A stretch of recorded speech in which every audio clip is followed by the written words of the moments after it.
Hello everyone, you are on the channel. It's funny to tears. Today, we're diving into the legendary world of prank calls. Now before we start, let's be clear. We're talking about the harmless, silly kind of pranks. The ones that end with everyone laughing, not the ones that cause real trouble. Remember, the goal is fun, not fear. Let's kick things off with a classic. A friend of mine, let's call him Alex, decided to prank call a local pizza place.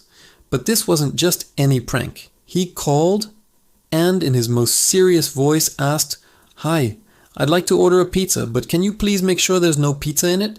The person on the other end was silent for a good 10 seconds. Then you could hear them whisper to a coworker, "Hey, I've got a guy who wants a pizza with no pizza." Alex could hear muffled laughter in the background. The employee, trying his best to stay professional, came back on the line and said, "So, you just want the box, sir?" Alex, trying not to burst out laughing, replied, "Yes, but can you put extra no pizza on it?" The entire kitchen staff apparently erupted in laughter. They ended up sending him a free pizza with a note that said, "Here's your pizza with extra no pizza. Enjoy." It became a running joke at that restaurant for months. Another great one involves a guy who called a hardware store.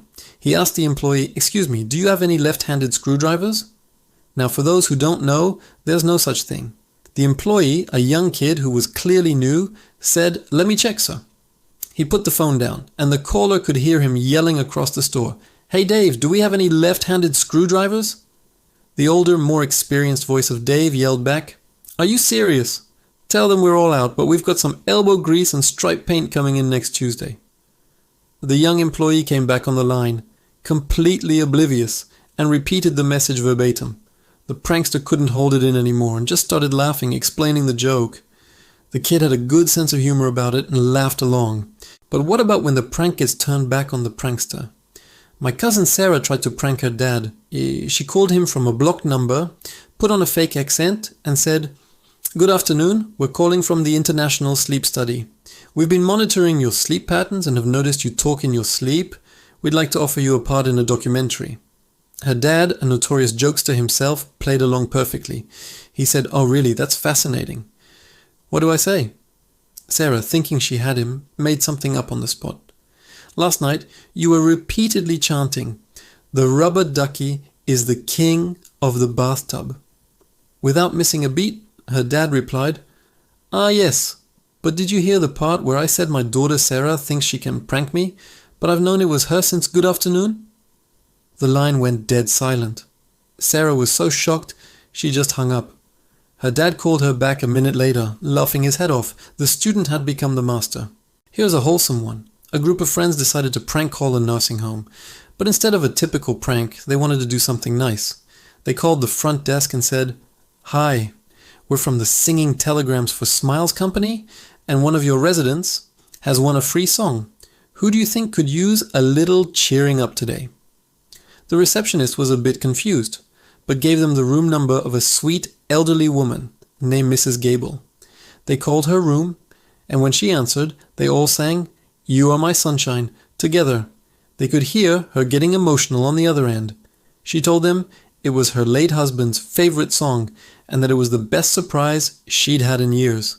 They ended up calling back every week to sing a different song for a different resident. It started as a prank but turned into a beautiful weekly tradition. Now for a tale of mistaken identity. A guy named Mark wanted to prank his friend Ben, who had just moved into a new apartment. Mark called what he thought was Ben's new number, and in a deep, booming voice said, "This is the landlord. We've received noise complaints. We've detected a high volume of bad singing. Cease and desist immediately." The person on the other end, a very confused sounding man, replied, I think you have the wrong number, but also, how did you know I was singing?" It turns out Mark had dialed the number one digit off and had called a complete stranger who just happened to be singing in the shower. They both had a huge laugh about the incredible coincidence.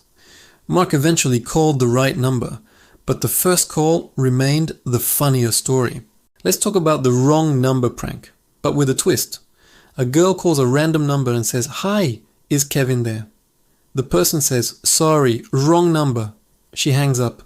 A minute later, a different person calls the same number. Hey, have you seen Kevin? The person again says no, there's no Kevin here. This continues with 5 different friends calling, all asking for Kevin. For the grand finale, the last friend calls and says, hi, this is Kevin. Do I have any messages? The person on the other end usually either explodes in frustration or just bursts out laughing at the sheer absurdity and coordination of the whole thing. It's a group effort that pays off big time. Here's another one that plays on confusion.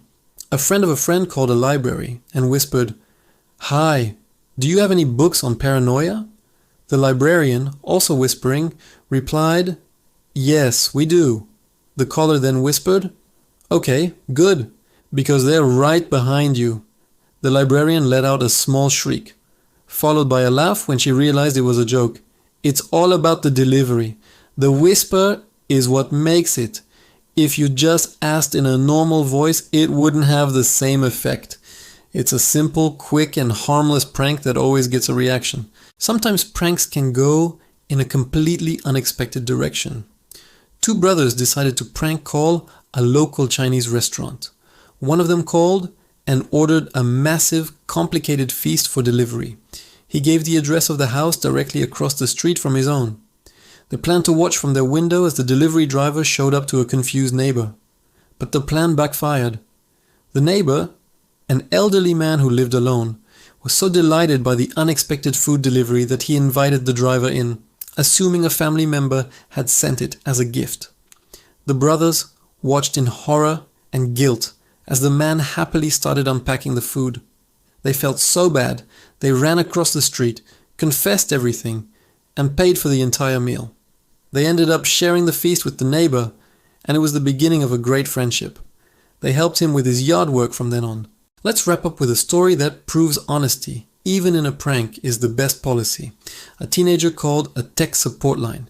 He said, hello, my computer is making a weird noise. The tech support agent asked, can you describe the noise? The kid took a deep breath and made a series of ridiculous beatboxing sounds into the phone. The agent was silent for a moment, then said, okay, sir, it sounds like you might have too much funk in your motherboard. Have you tried dropping the bass? The teenager was so impressed with the comeback that he immediately confessed it was a prank call. They both shared a good laugh, and the tech support agent told him it was the best call he'd had all day. It just goes to show, a little bit of fun and cleverness can brighten anyone's day on either end of the line. So there you have it, some of the funniest, most harmless prank call stories out there. Remember, the key is to keep it light, keep it funny, and make sure everyone can laugh about it in the end. What are some of the best prank calls you've ever heard of? Let me know in the comments below. Thanks for watching. It's funny to tears. Don't forget to like, subscribe, and hit that notification bell so you don't miss our next video. See you next time.